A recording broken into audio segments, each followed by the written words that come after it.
Hi hello friends, வணக்கம். Welcome back to the channel K.S.organics. So இன்றைக்கான வீடியோவில் பார்த்துட்டிங்கன்னா, ஒரு பிகினராக இருக்கீங்க அப்படிங்கும்போது என்ன விதமான செடியுமே ஈஸியாக வளர்த்துடலாம். ஆனால் நம்ம வீட்டுக்கு ரெகுலராக தேவைப்படுற கொத்தமல்லி பார்த்துட்டிங்கன்னா, வளர்க்குறீங்க அப்படிங்கும்போது நிறைய ஸ்ட்ரகிள்ஸ் நம்ம ஃபேஸ் பண்ணுற மாதிரி இருக்கும். ஒன்று விதை போட்டால் விதை முளைச்சி வராது. அப்படி இல்லை, ஓரளவுக்கு நல்லா வளர்ந்துட்டுருக்கும், பார்த்திங்கன்னா காற்றடிச்சு நல்லா சாஞ்சிரும், இல்லைன்னா அழுகி போயிடும். இந்த மாதிரியான பிரச்சனைகள் இருந்து காப்பாற்றி நம்ம கொத்தமல்லி புதுசாக ட்ரை பண்ணுறவங்க, பிகினராக இருந்தாலும் நல்லா காடு மாதிரி வளர்கிறதுக்கு என்ன டிப்ஸ் ஃபாலோ பண்ணலாம் அப்படின்றது தான் இந்த வீடியோவில் பார்க்க போகிறோம். வாங்க வீடியோக்குள்ளே போயிடலாம். ஃபஸ்ட்டு நீங்கள் புதுசாக கொத்தமல்லி வளர்க்கறதுக்கு ட்ரை பண்ணுறீங்க அப்படின்னா, அந்த விதை பார்த்திங்கன்னா நல்லா முழுசான விதையாக இருக்கும்.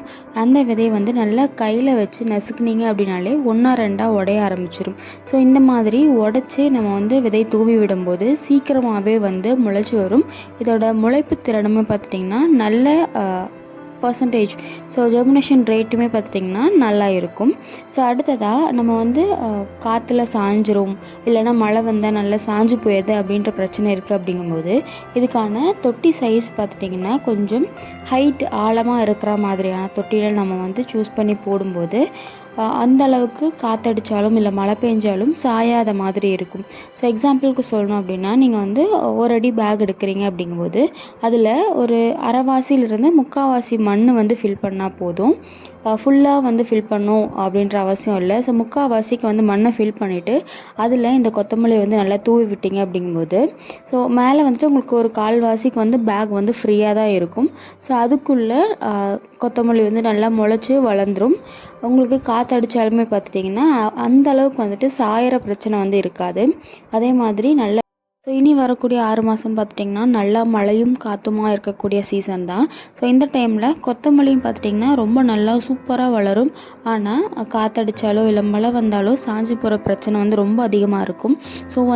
நீங்கள் இப்போது இந்த மாதிரி கொத்தமல்லி போடணும் அப்படின்னா இந்த 2 டிப் ஃபாலோ பண்ணி நீங்கள் விதைகள் போடலாம். நல்லாவே உங்களுக்கு க்ரோத்தும் இருக்கும். அதே மாதிரி நம்ம விதைகள் விதைச்சி ஒரு 15 நாள்லேயே பார்த்திங்கன்னா ஹார்வெஸ்ட் பண்ணிடலாம். ஹார்வெஸ்ட் பண்ணும்போது அந்த மண் வாசனையோடு சேர்ந்து வரக்கூடிய கொத்தமல்லி பார்த்திங்கன்னா நமக்கு கடைகளில் வாங்குறத விடவுமே ரொம்ப நல்லா ரொம்ப ஒரு ப்ளசண்ட்டான ஒரு ஃபீலிங் கிடைக்கும். ரொம்ப சாட்டிஸ்ஃபேக்ஷனாகவும் இருக்கும். நம்ம வீட்டில் ரொம்ப ஹெல்த்தியாக எந்த ஒரு கெமிக்கலும் இல்லாமல் ரொம்ப ஃப்ரெஷ்ஷாக கிடைக்கக்கூடிய கொத்தமல்லி நம்ம யூஸ் பண்ணும்போது சமையலுமே பார்த்திங்கன்னா இன்னுமே ரொம்ப அதிகமாக மணக்க ஆரம்பிச்சிடும். நீங்கள் புதுசாக கொத்தமல்லி ட்ரை பண்ணுறீங்க அப்படின்னா இந்த 2 டிப் ஃபாலோ பண்ணி ட்ரை பண்ணுங்கள். கண்டிப்பாக நல்ல முறையில் நல்லா காடு மாதிரி கொத்தமல்லி வளர்த்து எடுக்க முடியும். இந்த வீடியோ யூஸ்ஃபுல்லாக இருக்கும் அப்படின்னு நினைக்கிறேன். யூஸ்ஃபுல்லாக இருந்துச்சு அப்படின்னா லைக் பண்ணிட்டு ஃப்ரெண்ட்ஸ்க்கு இந்த வீடியோவை ஷேர் பண்ணி விட்டுருங்க. மறக்காமல் நம்ம சேனலை சப்ஸ்கிரைப் பண்ணிக்கோங்க.